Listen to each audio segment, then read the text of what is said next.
morning. Good morning. This is Richard Vernadeau here, and this morning we're talking about why someone leaves a church. Why does someone choose to leave the church that they are affiliated with, that they've been attending? Now, I am certain that there are many different reasons that people decide to leave a church, but I can only speak from recent personal experience.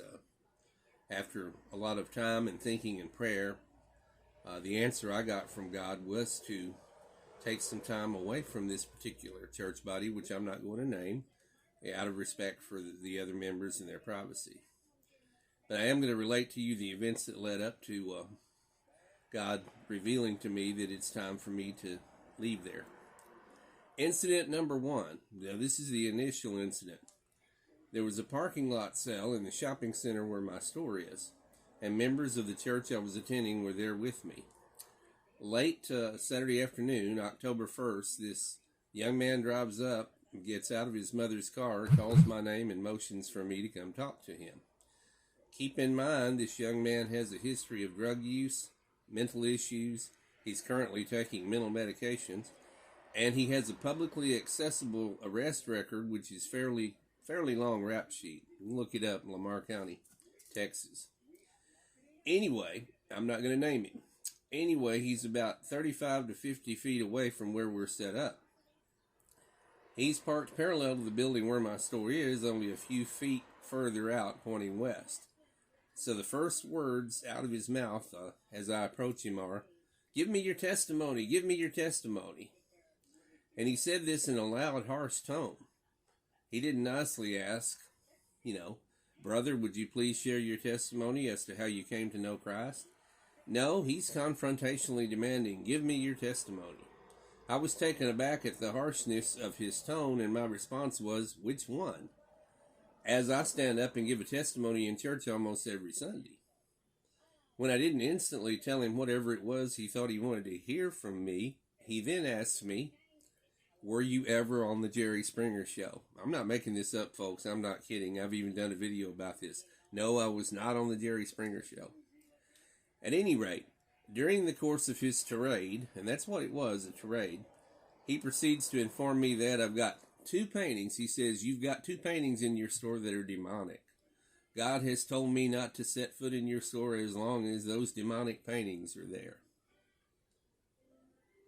As I returned to the group of people from the church who were sitting with the parking lot sale, all of whom had heard the man shouting at me but had not heard the content of what he was saying, the man then pulls his car around and announces to them, once he recognizes who they are, "I'll never be back to your church again." And then he drives off. That was the initial incident. Incident number two. At church the next morning, at the beginning of Sunday school, a brother in the church who had been there at the sidewalk sale alludes to what happened, so I proceed to relate my account of it to the pastor and his wife. She's also co-pastor, and they were seated there at the table with me. Shortly after this, the mother of the young man, who's also our Sunday school teacher, walks in and sits down, and I say to her, "Your son paid me a visit yesterday." We then got on with Sunday school as usual, but towards the end of it, she looks at me and informs me, "That wasn't my son paying you a visit yesterday, that was a message from God." She then elaborates somewhat on how she believes that he is a prophet and receives messages from God. Keep in mind, this young man has mental issues and his own mental medications. The pastors do not make much of an effort to defend me. Although this woman is one of the top donors in the church, her tithes are probably higher weekly than anyone else attending, and she and the pastor's wife have worked together for many years and are close personal friends.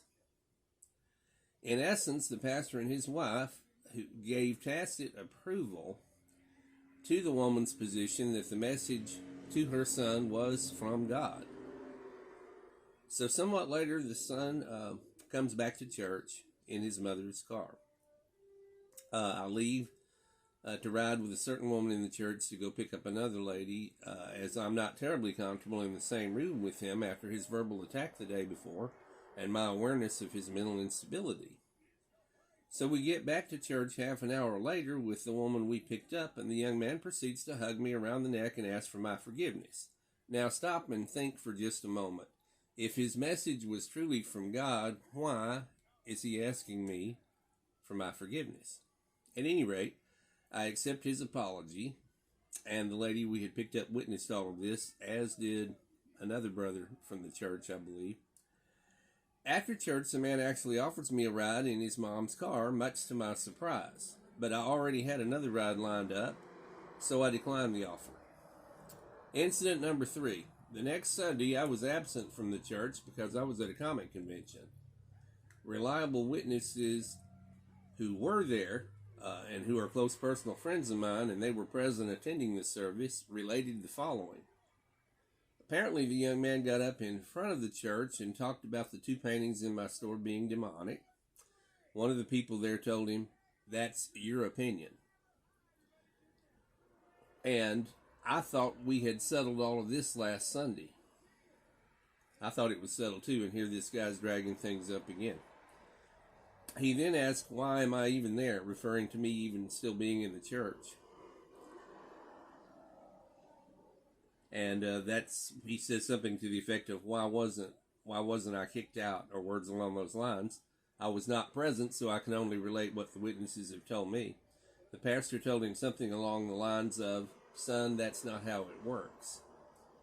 Anyway, my final take on all of this is that as long as this man's mother is the major donator to the church will allow this mentally disturbed man who claims to be a prophet to continue with his disruptive, divisive rants, which will drive more and more people away over time. This young man will use the church as a platform for his delusional rants, and no effort will be made to put a stop to it. That's my opinion at this point in time, and I welcome response to what I've said here. This is Rich Vernadeau with the Rich Vernadeau channel, and thank you very much for being here and for listening.